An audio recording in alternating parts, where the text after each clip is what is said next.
The fundraiser gala for the Wildlife Trust was at its peak. As the event coordinator, Vivian Lau made sure everything was perfect. She moved through the room with a professional smile, but inside, she was exhausted. Her father, Francis Lau, wanted her to maintain the family's high social status. Suddenly, the energy in the room shifted. Dante Russo walked in. He was a billionaire and one of the most powerful men in the city. He looked cold and uninterested in the party, but his presence caught everyone's attention. Vivian did not expect him to be there. When they spoke, the tension was clear. Dante was polite but distant. He didn't stay long, leaving Vivian wondering why a man like him would attend her event. She had spent her life trying to please everyone around her, especially her parents, but Dante was someone she couldn't charm with a simple smile. He saw through the polished exterior she showed the world, and that made her feel more exposed than she liked to admit. A few days later, Frances summoned Vivian to the family home in Boston. She expected a typical family dinner with her mother, Cecilia Lau. Instead, the atmosphere was heavy and serious. Frances dropped a bombshell. He had arranged a marriage for Vivian, and her future husband was Dante Russo. Vivian was shocked. She didn't understand why Dante would agree to marry into her family. Her father explained that this was a business move to help their family's social standing. Vivian felt like a pawn in a game she didn't want to play. She was the perfect daughter, so she didn't argue, but her heart was racing with anxiety. The thought of spending her life with a man as cold as Dante was terrifying.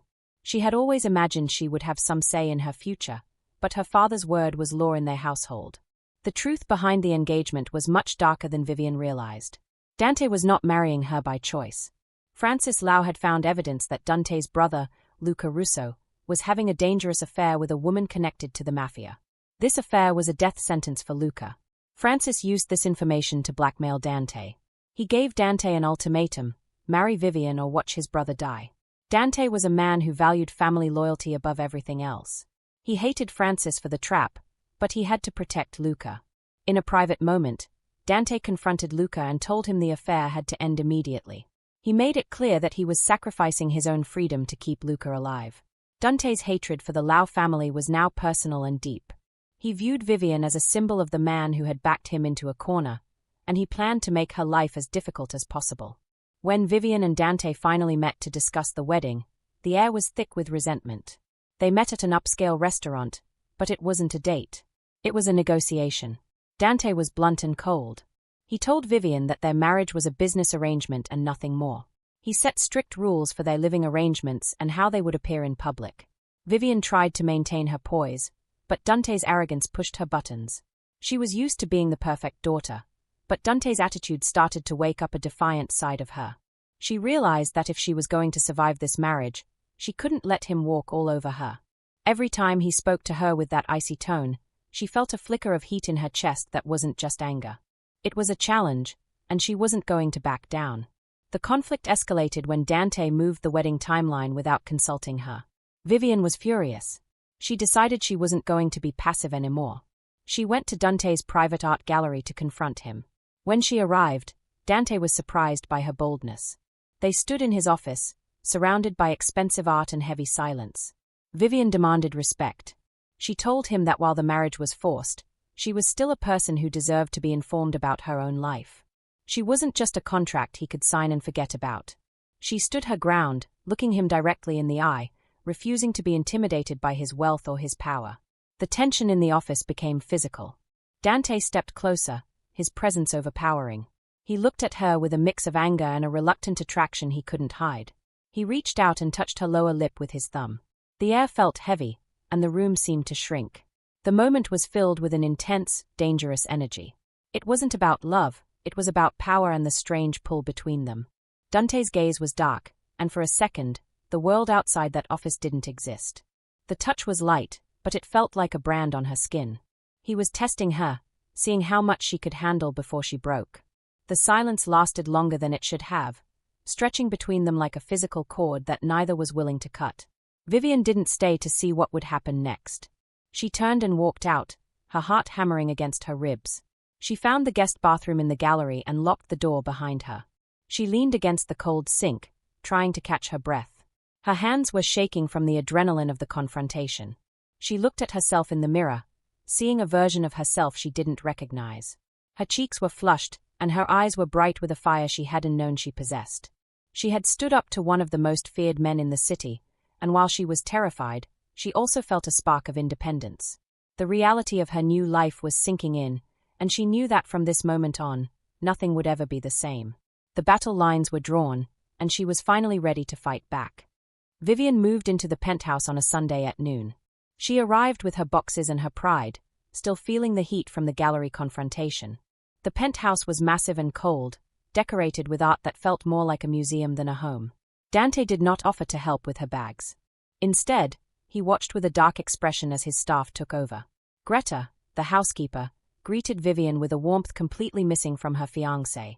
Edward, the butler, was just as polite. Vivian went out of her way to be kind to them, even bringing cookies as a gift. She wanted them to know she wasn't the enemy. The tension grew as they walked through the halls. Dante stopped at a door and told her it was her room. He made it clear they would sleep in separate bedrooms. He said there was no need to pretend behind closed doors. Vivian didn't mind the distance, but she warned him that if the staff talked, people would realize their love story was a lie. Dante didn't care. He told her his staff was loyal and he would handle any rumors. He was cold, treating her move-in like a business merger. Before leaving her alone, Dante laid out the rules. In public, they had to look like a happy couple. He gave her access to his money and luxury brands. When Vivian went into her room, she found her engagement ring sitting on the nightstand in a box. There was no romantic proposal. It was just an expensive piece of jewelry left like a receipt. She put the ring on, but the diamond felt like a weight. Dante warned her not to expect any affection. He even grabbed her chin to make sure she was listening, forcing her to agree to his terms. Vivian stayed silent, but her eyes promised she wouldn't be his victim for long. 2 days later, Dante left for a month-long trip to Europe. Vivian used that time to make the penthouse feel less like a prison. She bought fresh flowers and set up scented diffusers. She even turned an extra room into a space for massages. She was making herself at home on Dante's dime. She spent $100,000 on his credit card, knowing it would annoy him. It was her small way of fighting back. When Dante returned, he was irritated by the changes. He liked everything in its place, and now there were flowers everywhere. However, they had to attend an engagement photo shoot in Central Park. The photographer wanted them to look deeply in love. It was a struggle. Dante had to put his hands on her waist, and Vivian had to wrap her arms around his neck. The physical closeness was electric. Even though they were annoyed, they couldn't ignore the heat between them. The shoot reached a breaking point when the photographer asked them to kiss. Vivian tried to make an excuse, but Dante grew tired of her hesitation. He pulled her in and kissed her right there in the park. It was supposed to be for the camera, but it quickly became something else. The kiss was deep and intense, catching both off guard. For a few seconds, the anger disappeared and was replaced by a raw attraction. When they pulled apart, they were both breathless and shaken. To settle the energy, they went to a food cart run by a man named Omar. Vivian was surprised to see Dante was a regular there. As they sat and ate, they had their first real conversation. They talked about their childhoods and family pressure. Dante admitted he never had a choice about his career, and Vivian explained why she always tried to be the perfect daughter. For a moment, they weren't enemies. But the peace didn't last. Dante mentioned they were going to Bali without asking her first. When Vivian got upset, he brought up the money she spent. He told her that since he paid for her life, she had to follow his rules. Vivian walked away, and later that day, she sent him a check for every cent she had spent. She wanted him to know she couldn't be bought. A few days later, Vivian was at a market when she saw her first love, Heath Arnott. They had dated in college, but she broke up with him because of her parents. Now, Heath was successful. He told her he still loved her and begged her to leave Dante. Vivian felt a wave of guilt, but she knew she couldn't leave. Her loyalty to her family was too strong. She told Heath goodbye, choosing her duty over her old feelings. The week ended with their engagement party. Dante's friend, Christian Harper, teased him, but Dante was focused on the mission. He was secretly working with Christian to find the evidence her father was using to blackmail him. He wanted to destroy Francis Lau, but he had to play the part of the loving son-in-law for now. Across the room, Dante watched Vivian. She looked stunning in a silk dress, smiling at guests with ease. He found himself staring at her more than he should. Later, after a tense talk with her father, Dante and Vivian found themselves alone. Vivian proposed a truce. She said they should try to be friends and even go on dates to get to know each other. Dante looked at her, seeing the fire in her eyes. He realized that keeping her close might be better than fighting her. He accepted the truce and reached out for her hand. But instead of just shaking it, he pulled her body flush against his. He could feel her heart racing as he leaned down to her ear. He whispered the nickname she hated, calling her Mia Cara in a low voice. As cameras clicked, Dante realized he was no longer just pretending. He was starting to enjoy the game, and the tension was becoming impossible to ignore. Vivian could not sleep. Even hours after the engagement party ended, her mind was racing. She kept thinking about the way Dante had pulled her close and whispered in her ear. Their truce felt more like a new kind of war, one where the boundaries were starting to blur. The penthouse was quiet, but every sound made her jump. Finally, hunger drove her out of bed at midnight. She went to the kitchen to make a strange snack she loved: potato chips, chocolate pudding, and pickles. She didn't expect anyone else to be awake, but as she searched the cabinets, Dante appeared in the doorway. He looked different than usual. He wasn't in a suit. He was wearing a simple white t-shirt and sweatpants. The sight of him so relaxed made Vivian's heart skip a beat. Instead of being cold, Dante was almost playful. He mocked her snack choice before revealing his own secret: vanilla ice cream with soy sauce. They dared each other to swap, and surprisingly, both combinations were actually good. As they sat at the kitchen island, the walls between them finally started to come down. Dante talked about his childhood and how he and Luca used to hide in the kitchen to feel like normal kids. He explained how his grandfather made him work at the bottom of the company before he could lead it. Vivian felt a shift in her chest. For the first time, she wasn't just looking at a cold billionaire. She was looking at a man with a real history. They joked about her dream husbands, and when Vivian teased him by listing famous soccer players, Dante looked genuinely annoyed. It was a soft, human moment that she never wanted to end. The easy energy continued when they prepared for the Valhalla Club Gala. The event was 1920s themed, and Vivian looked stunning in a beaded lace gown. When Dante saw her in the foyer, he actually lost his words for a second. On the drive there, they joked and laughed like a real couple. Vivian even compared him to a honey badger, which made him laugh out loud. At the gala, they worked as a perfect team, navigating the powerful crowd with ease. But the mood changed when Vivian spent time talking to Kai at the bar. They were laughing and getting along, and from across the room, Dante's expression turned dark. He couldn't stand seeing another man make her smile. Dante interrupted them and practically pulled Vivian away. When she teased him about being jealous, he didn't deny it with words. Instead, he led her to the massive, quiet library of the club. Surrounded by old books and shadows, the tension between them exploded. Dante cornered her against a bookshelf, his presence overpowering. He reminded her that she was his fiancée and that he didn't like other people touching what belonged to him.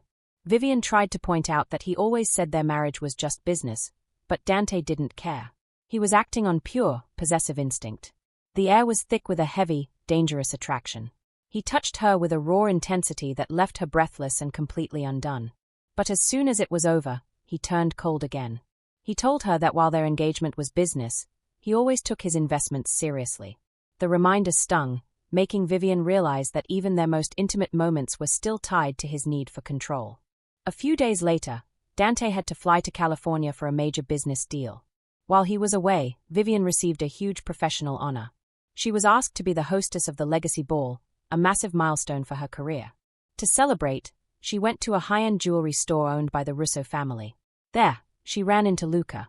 They had a surprisingly honest talk. Luca admitted he was protective of Dante and suspicious of the marriage, but Vivian's mature response earned his respect. He even told her that Dante had gotten lucky by marrying her. But the peaceful moment was shattered when 3 armed robbers burst into the store. They had rifles and a hammer, screaming for everyone to get on the floor. While the employees moved quickly, Vivian froze. Her mind went blank with terror. One of the gunmen saw her standing still and walked right up to her. He pressed the barrel of his cold gun directly under her chin.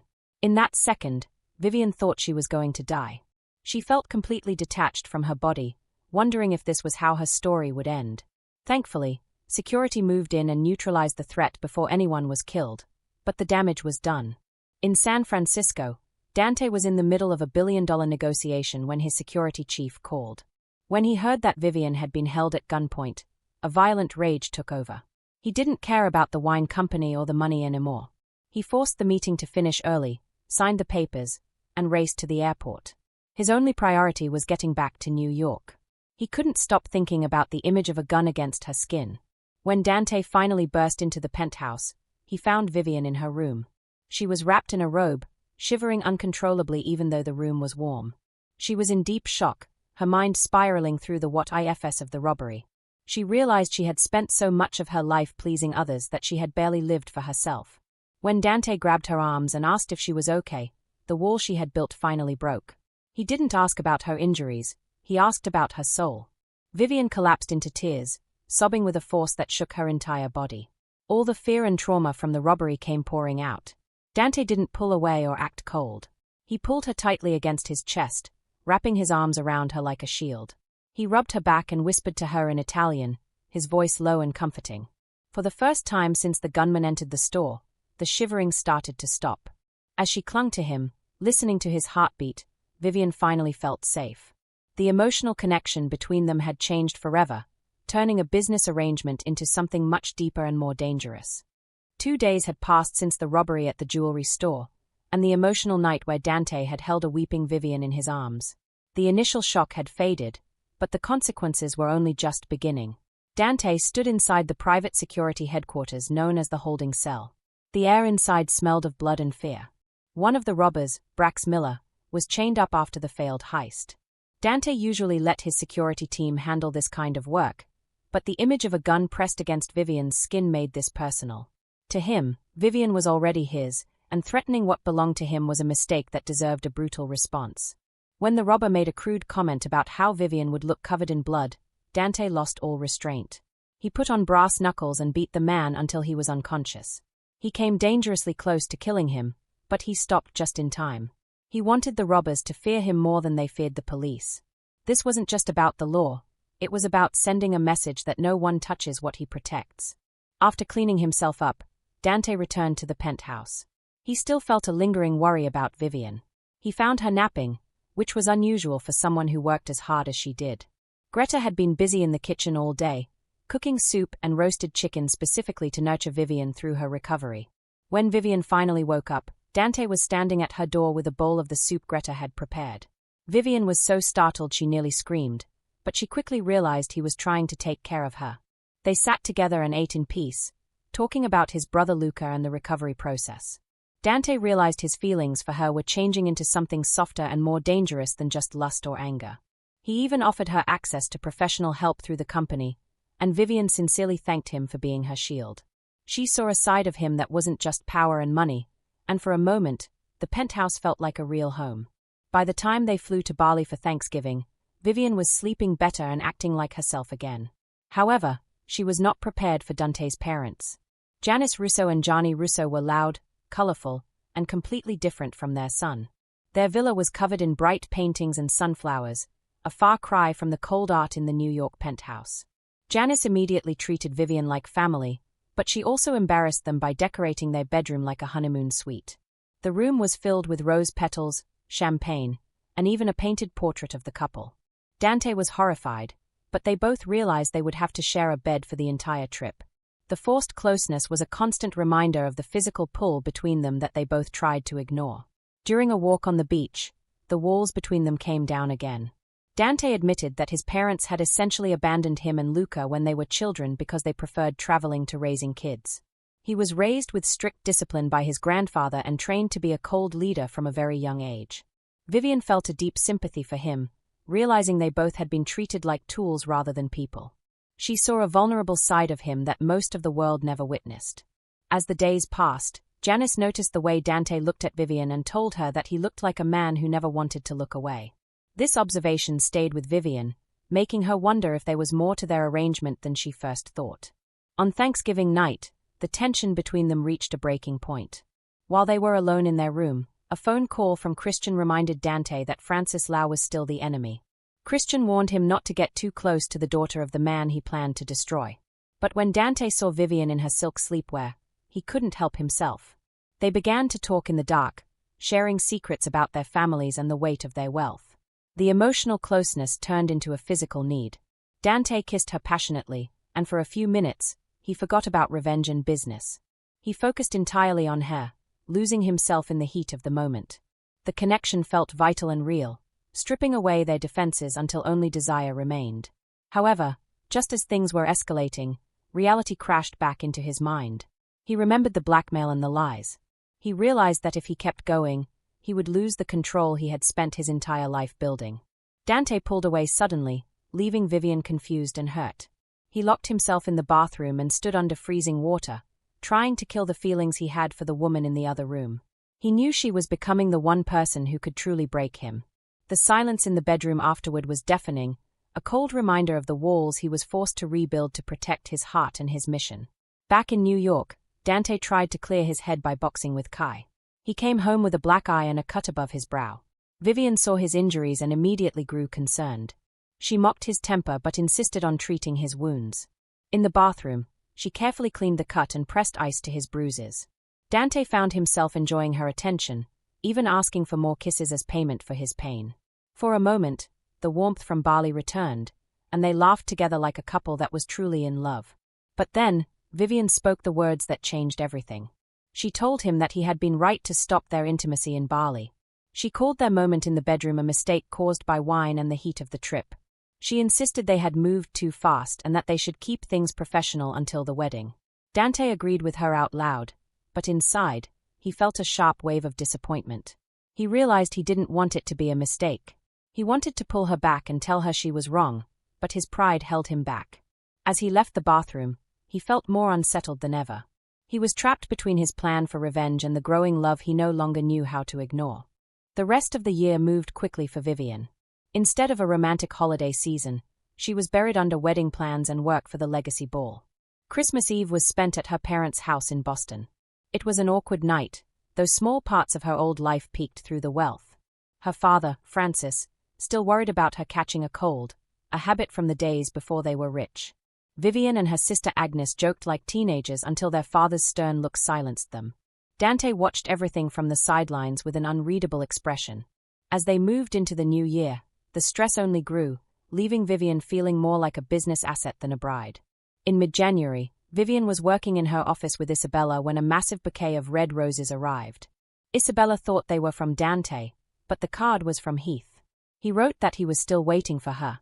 Before Vivian could even process the gift, Dante appeared in the doorway. He had brought a bag of sushi for a surprise lunch, but the sight of the flowers changed everything. The room turned cold instantly. Dante demanded to know who sent them, and the argument that followed was brutal. Vivian reminded him that he wanted a business engagement, and told him he had no right to control her heart. Dante didn't yell, he just walked out, leaving the sushi behind. It was a painful reminder of how much they still didn't understand each other, and the distance between them felt like an ocean. Weeks of silence followed. They attended public events together, but at home, they were strangers. One night, Vivian invited her friends Isabella and Sloane over for a casual cooking night. Greta, the housekeeper, watched over them like a mother. She defended Dante, telling Vivian that his grandfather had raised him to hide his emotions. The peace was broken when Dante and Kai walked in. Dante was leaving for a week-long trip to Washington, D.C. He spoke to Greta instead of Vivian, a deliberate snub that left Vivian feeling more alone than ever.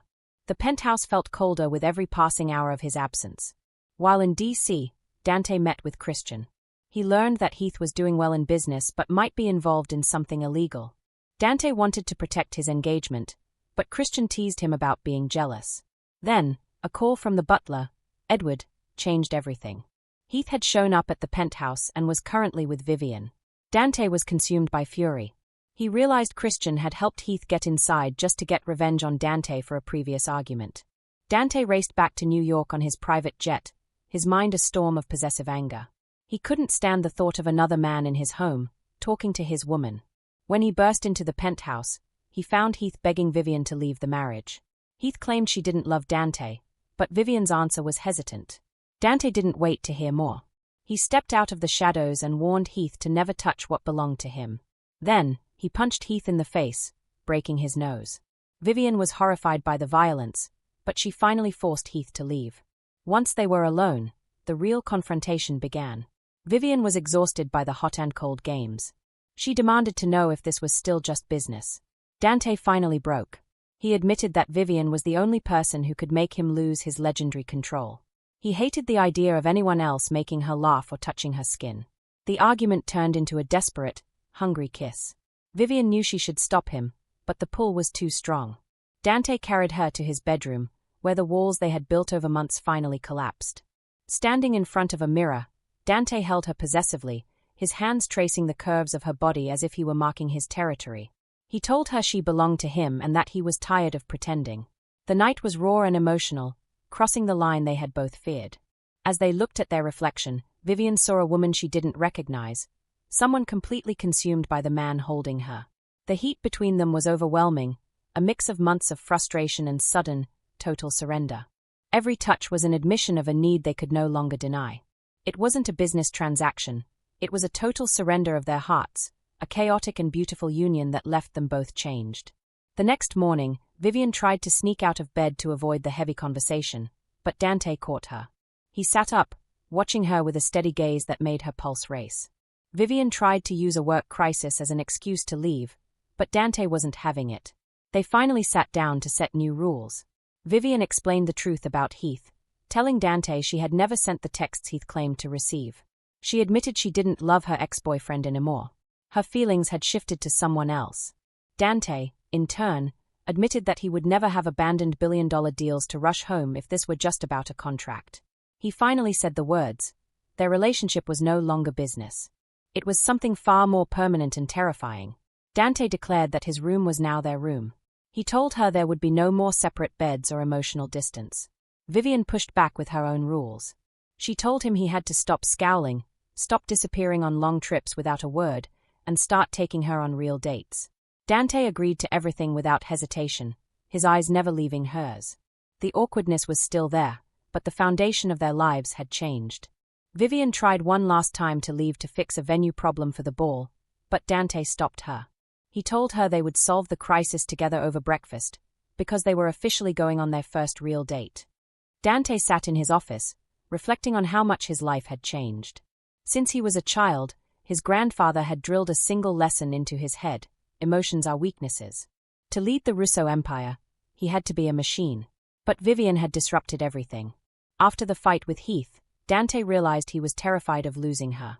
It was a feeling he hadn't felt since his parents abandoned him.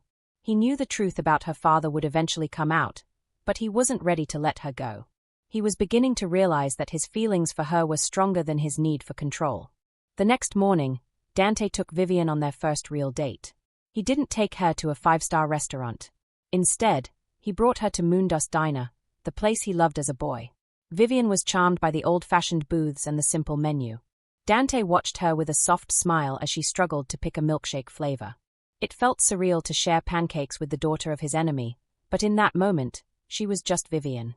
He even arranged a private helicopter tour for later that afternoon, balancing his billionaire lifestyle with the simple joy of the diner. During breakfast, they solved her venue crisis for the legacy ball. Dante offered to use his influence at Valhalla to host the event there. Vivian was hesitant, but she was grateful for his support. However, Dante still had one piece of business to finish. He waited outside Heath's apartment and confronted him as he was leaving. Heath's nose was still bandaged, and he looked terrified. Dante didn't use his fists this time. He used his power. He told Heath that if he ever contacted Vivian again, he would destroy his company and his future. Heath had no choice but to agree. Once the threat was made, Dante called Christian and ordered him to finish the job of ruining Heath's business. He wanted his rival gone for good. A few weeks later, the relationship reached a new level of passion. During a mystery date, Vivian decided to test Dante's legendary composure. While they were in the back of his limo, she began to seduce him, ignoring the city traffic outside the tinted windows. The tension between them snapped, and they gave into a rough, desperate desire right there in the backseat. Dante's words were possessive, marking her as his in the heat of the moment. By the time they arrived at Valhalla, they were both breathless and flushed.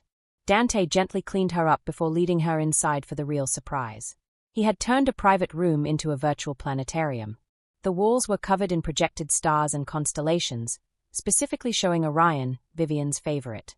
He had even talked to her sister Agnes to find out what she loved as a child. They spent the night on blankets under the fake stars, sharing stories and drinking expensive wine. Vivian felt like she was finally seeing the real Dante. But when her family was mentioned, the air grew heavy. Dante admitted he would never get along with her father, Francis. Vivian tried to tell herself it was just normal friction, but a small part of her felt uneasy about the secrets between them. The peace was shattered when Vivian's parents arrived in New York. At dinner, Dante watched in silence as Francis and Cecilia controlled every move Vivian made. They criticized her clothes, her makeup, and even what she ordered to eat. When Vivian tried to order pasta, Francis forced her to get lamb instead, even though she hated it. Dante subtly defied him by ordering the pasta himself, but he was boiling with rage. He saw how Vivian shrank in their presence, becoming a quiet, obedient version of herself. He also knew something they didn't.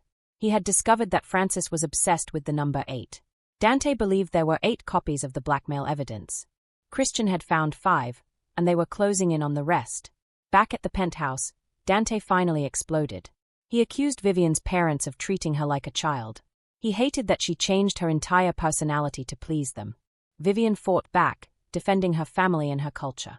She explained that she had spent her whole life earning their love through perfection. She didn't have the luxury of rebelling like Dante did. She felt that Dante was judging her without understanding the pressure she was under. The fight was the worst they had ever had, and for the first time, they went to bed without a word. 2 days later, Vivian met her friends Isabella and Sloane for brunch. She admitted that Dante was right about her parents, even if his words were harsh. While they were eating, the socialite Buffy Darlington approached and tried to bully Vivian into hiring her goddaughter for the ball. For the first time, Vivian stood her ground and demanded an audition, earning the respect of her friends. Standing up to Buffy gave her the courage she needed to face Dante again. She went to Washington Square Park, where Dante was waiting for her under the arch. The tension melted as soon as they saw each other. Dante apologized for being too aggressive, and Vivian admitted she was working on her boundaries with her family. Dante took her hand and told her she was already perfect. He suggested they pretend to be sick the next time her parents visited so they could stay locked away together. Vivian laughed, and the weight of the last few days finally lifted. They walked away together toward the Whitney Museum, feeling like a team again, ready to face whatever came next. Dante walked into Vivian's office with a plan to pull her away from her stress. He told her he had to go to Paris for a week and he wanted her to come with him. Vivian hesitated, worrying about the legacy ball, but Dante wouldn't take no for an answer. He teased her, saying he was starting to develop separation anxiety and couldn't imagine being away from her for that long. He promised her pastries, walks by the river, and a visit to a famous gown designer. The playful energy worked. Vivian laughed and agreed to go, finally letting herself take a break from the pressure of her life in New York. She felt a flicker of hope that their relationship was finally becoming the partnership she had always craved. Paris was magical. They stayed at the Ritz, and Vivian spent her days working in the mornings and exploring the city in the afternoons. She visited the showroom of Yves Dubois, who refused to let her buy a simple pink dress. Instead, he showed her the Phoenix gown, a stunning gold-threaded creation that made her feel like royalty. Vivian also bought a special gift for Dante, custom cufflinks shaped like ice cream cones to remind him of their midnight snack. Dante loved them so much he changed into them immediately. Their evenings were filled with romance. They wandered through old bookstores and even made out in the back of a movie theater like teenagers. For the first time, Vivian felt like she was truly falling in love, believing that the distance and coldness of their early days were gone forever. On their final night, Dante arranged a private dinner on the Eiffel Tower. As they looked out over the glowing city, they shared secrets about their dislikes and dreams. Vivian admitted she once wanted to be an astronomer, and Dante confessed that he actually loved being a CEO. The moment was perfect until Dante had to step away for a call. It was Christian Harper. He had news that changed everything. All 8 copies of the blackmail evidence had been found. Christian told him everything was in place to destroy Francis Lau and his business. Dante looked through the glass at Vivian, who was smiling and happy. He felt a crushing weight in his chest. He knew that if he gave the order, he would likely lose her forever. But he also knew he had to protect his brother and end the threat once and for all. With a heavy heart and a voice full of suppressed pain, he told Christian to proceed. When Dante returned to the table, the warmth was gone. He felt hollow and guilty, unable to look her in the eye. He stayed silent during the flight home, and the distance between them only grew over the next week. He stopped joining Vivian for meals and avoided her in the penthouse. Vivian was confused and hurt. She tried to bring him Thai food from his favorite restaurant, but he barely looked at her, claiming he was too busy with work. The intimacy they had found in Paris was replaced by a cold wall of silence. Vivian felt like she was living with a stranger again, and the fear that she had been wrong about their love began to haunt her every waking moment. The tension reached a breaking point when Dante invited Christian and his girlfriend Stella over for dinner without telling Vivian. Vivian was stunned by his lack of communication. When they were alone in the kitchen, she confronted him, but Dante just told her there were some things she was better off not knowing. The dinner itself was awkward. Vivian liked Stella, who was kind and shy, but the air between Dante and Christian was thick with secrets. Vivian felt like an outsider in her own home, watching the man she loved hide behind a mask of cold professionalism once again. After dinner, Vivian and Stella took a tour of the penthouse. On their way back, they overheard Dante and Christian talking in the office. They heard Heath's name. Vivian realized they were talking about the text message that had caused the fight weeks ago. When the men saw her, Dante finally admitted the truth. Christian had sent the fake text to Heath to mess with Dante, and Dante had known about it but kept it a secret from Vivian. Vivian was furious. She felt like a pawn in their games and told Dante to only talk to her when he was ready to act like an adult. The betrayal of his silence hurt more than the secret itself. The next morning, Vivian went to Central Park to clear her head. She called her sister Agnes and told her everything. Agnes listened and shared that her own marriage hadn't been easy at first. She encouraged Vivian to decide what her real deal-breakers were and reminded her that she couldn't live just to please their parents. Before they hung up, Agnes mentioned that their father had been acting strangely, which left Vivian feeling even more uneasy. The world felt like it was shifting beneath her feet. As Vivian sat on a bench, the weather suddenly changed. The bright sun disappeared behind dark clouds, and a heavy rain began to fall. Everyone else ran for cover, but Vivian stayed for a moment, getting soaked by the downpour. She watched the storm take over the city, feeling like it matched the chaos in her heart. Only a few days ago, she had been on top of the world in Paris, sharing dreams under the stars. But now, the secrets were pulling them apart. She stood in the pouring rain, realizing how quickly her life had turned from sunshine into a storm she wasn't sure she could survive. The cold water on her skin was nothing compared to the chill settling deep inside her soul. Vivian decided to make peace with Dante by bringing lunch to his office at the Russo group. She picked up food from the Moondust diner, wanting to remind him of their first date. She refused to let their relationship fall into silence and believed there was a deeper reason for his cold behavior. When she arrived, the receptionist told her Dante was in a meeting. As she waited, she heard a familiar voice coming from his office. It was her father, Francis. The sound of his voice made her stomach drop, and she instinctively moved closer to the door, her heart hammering against her ribs as she realized the conversation was anything but friendly. Hidden outside the door, Vivian heard a brutal argument that changed everything. Francis accused Dante of ruining his business, but Dante was cold and heartless. He revealed that he had finally destroyed the blackmail evidence Francis had used against his brother Luca. Vivian stood frozen as the truth came out. Her father had forced Dante into this marriage through blackmail. Dante openly admitted he had never wanted her and only agreed to the engagement to protect his family. He said he no longer cared what Vivian thought. Her world collapsed. Every memory of Paris and their intimacy felt like a calculated lie. She left the lunch on a desk and fled, crying as she realized she was just a pawn in a war between two men she thought she could trust. Dante rushed home when he found out she had been there. He found Vivian in their bedroom, packing a suitcase with shaky hands. She told him she finally understood she was never wanted. Dante didn't lie anymore. He explained everything, the photos, the threats, and his need for revenge. He admitted he had sabotaged her family's jewelry business because no one threatened a Russo without consequences. He called the whole thing business. Vivian took off her engagement ring and placed it in his hand. She repeated his words back to him, calling it just business, and walked out of the penthouse without looking back. The silence that followed her departure was the heaviest thing Dante had ever felt. Vivian spent hours wandering Central Park, feeling numb and disconnected from the world.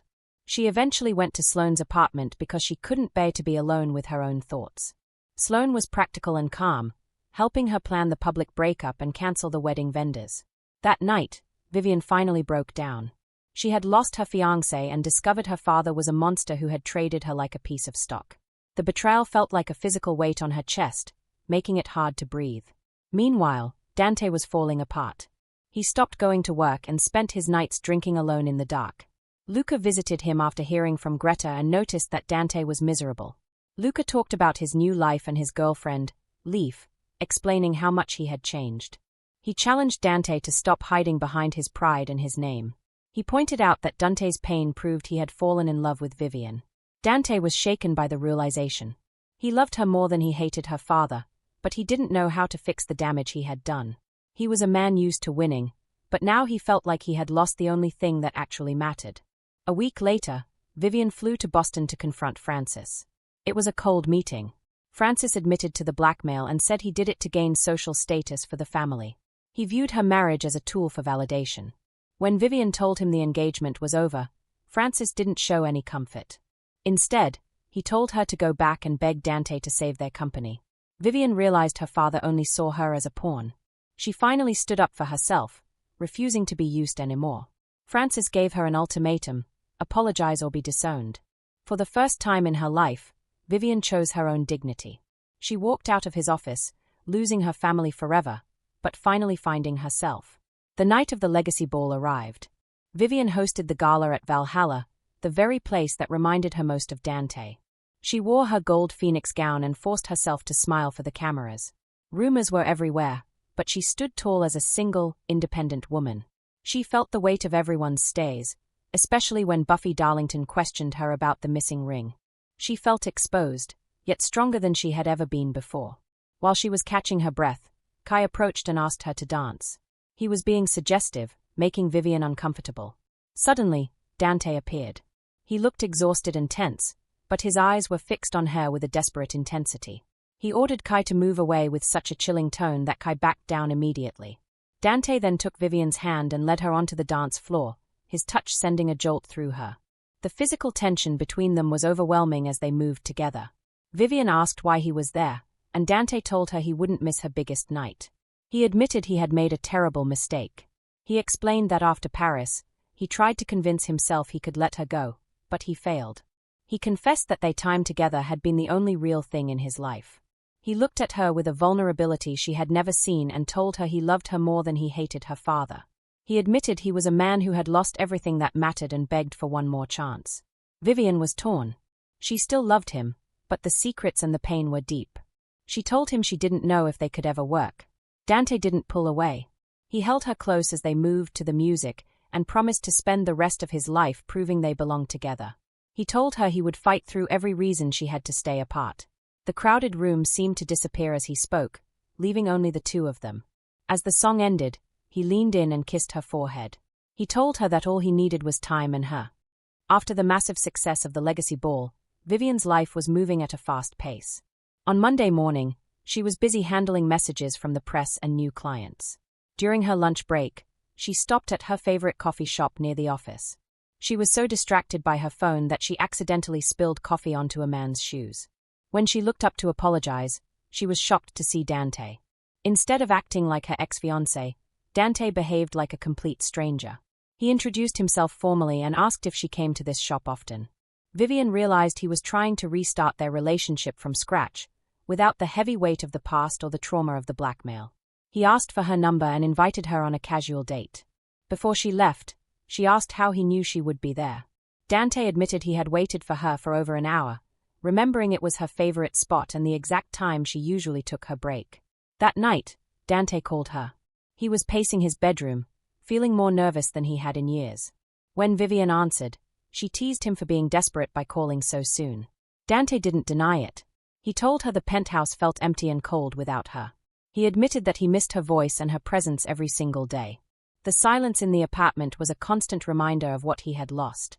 Vivian warned him that his feelings might fade because he was a man who always got what he wanted, but Dante rejected the idea. He described all the small things he loved about her, from her sharp wit to the way she looked at the stars. He begged for one more chance to prove himself, not as a business partner, but as a man who truly loved her. After a long silence, Vivian finally agreed to one date. The date took place at the penthouse. Greta welcomed Vivian with a huge hug, making it clear the whole house had been miserable since she left. Dante had prepared a massive surprise in the den. He had ordered dumplings from 34 different restaurants because Vivian once said she missed her favorite shop in Boston and hadn't found a New York replacement. He even set up a vintage popcorn machine, even though he hated the smell of it. As they ate, they talked about the reality of their lives. Vivian revealed that her father had disowned her after she refused to help save his company. Dante felt a wave of guilt. He told Vivian that if she wanted him to save Lau jewels, he would do it immediately without any conditions. He admitted that his revenge didn't matter anymore because he cared more about her happiness than his own pride. Vivian was moved by his honesty, seeing that he was truly willing to give up his long-planned vendetta for her. Despite the successful night, Vivian chose not to move back in yet. She needed to know this change was permanent. A few days later, they went on another date at the Brooklyn Botanic Garden. It was a beautiful spring afternoon, and Dante had set up a private picnic. The atmosphere was lighter, and they joked about Luca's new girlfriend, Leaf Green, and her terrible cooking. But as they walked through the flowers, the mood became serious. Dante knew Vivian was still struggling to trust him after everything that had happened. In a moment of total vulnerability, Dante lowered himself to his knees before her on the grass. He wasn't asking for a business deal or making a demand. He was humbling himself to show his remorse. He held her hand and apologized for every cold word, every secret, and every time he had made her feel like a transaction. He confessed that she was the only woman he had ever truly loved and the only one he ever would. The moment was deeply emotional, filled with a tenderness that brought Vivian to tears.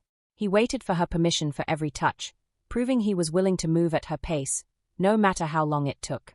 The progress continued on their third date. Dante took her to the top of the Empire State Building to see the city from above. While they were looking at the lights, Vivian's sister Agnes called. Agnes was in Eldora and told Vivian that their parents were fighting constantly. Their father, Francis, was also there, hiding away while the board of his company discussed removing him from power. Agnes begged Vivian to come to Eldora to find closure and try to fix the family before it was too late. Vivian was unsure if she was ready to face the man who had cast her out. When she told Dante about the call, he surprised her. Even though he hated Francis more than anyone, he encouraged Vivian to go. He told her she needed answers and peace to finally move on with her life. He offered his private jet and said he would fly there with her to make sure she wasn't alone when she faced her father. Vivian was touched that he would put himself in such a hostile situation just to support her. She looked at him and realized he was finally standing by her side as a true partner. She agreed to the trip, and they decided to leave for Eldora the next day, ready to face the final storm together. Vivian and Dante arrived at the countryside estate in Eldora on a quiet Friday afternoon. The property was beautiful, surrounded by rolling hills and historic stone buildings, but Vivian could only focus on the strain on her mother's face. Cecilia Lau looked exhausted, her usual polished mask slipping to show the toll of the family's collapse. When they were alone, Vivian asked the question that had been burning in her mind. She asked if her mother knew about the blackmail. Cecilia was shocked and denied it instantly, proving that even in their home, Francis had kept his darkest secrets. For the first time, Cecilia stood by her daughter, promising she would never let Francis disown her. It was a small bridge built over years of criticism, but it was a start. Dinner that night was a suffocating experience. Francis refused to look at Vivian or Dante, sitting in a cold silence that eventually snapped. Vivian confronted him about how much he had changed. She told him that wealth and status had consumed the father she once loved. Francis didn't apologize. He accused her of being a hypocrite for enjoying his money while judging his methods.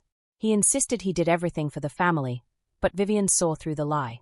She told him he had lost her respect the moment he traded her like a pawn. She realized that the man sitting across from her was a stranger, and the father she remembered was truly gone. Later that night, Dante found Francis alone by the fireplace. Without Vivian there to hear him, Dante dropped the polite act. He delivered a final, chilling warning. He told Francis that the only reason he hadn't completely destroyed Lau jewels was because of Vivian. He made it clear that if Francis ever caused her another moment of pain, he would ruin every aspect of his life, from his reputation to his bank account. Francis finally understood that he had no cards left to play. Dante walked away, realizing that his need for revenge had died long ago. All he wanted now was the woman upstairs. Dante went to Vivian's room to check on her. The air between them was heavy, but the anger was gone. Vivian thanked him for being there, even though he hated her father. She noticed that the media attacks on her family business had stopped, and she knew Dante was behind it. Dante admitted the truth. He told her that he couldn't keep hurting the people she loved. He even confessed that if he could go back and stop the blackmail, he wouldn't do it, because it was the only reason he had met her. The honesty of his words broke the final wall. Vivian pulled him close and kissed him, taking control of the moment. For the first time, their intimacy wasn't about a contract or a confused impulse. It was a choice. She told him she loved him, but she still insisted on her own space once they returned to New York. She needed to heal on her own terms, and Dante promised to wait as long as it took. A few months later, they traveled to the Atacama Desert in Chile for a real vacation. The wedding had been postponed until September, giving them time to breathe. Under a sky full of bright stars, they lay on blankets in the sand. Dante was unusually nervous. He revealed that he had taken a secret trip to Malaysia to visit his mother. He brought out a small jewelry box and told Vivian that their first engagement was a cold, forced transaction. He didn't want her wearing a ring that reminded her of a blackmail deal. He opened the box to reveal a rare red diamond, a Russo family heirloom passed down through generations. He told her she was the only woman he had ever met who truly matched him. He asked her to marry him for real this time, not for business, but for love. Vivian accepted through her tears, and they kissed beneath the desert sky, finally free from the shadows of their families. The wedding day arrived at Villa Serafina on the shores of Lake Como. The estate was a paradise of flowers and glowing lights. 200 guests watched as the ceremony began on the highest terrace overlooking the water. In a final act of justice, Cecilia walked Vivian down the aisle instead of Francis.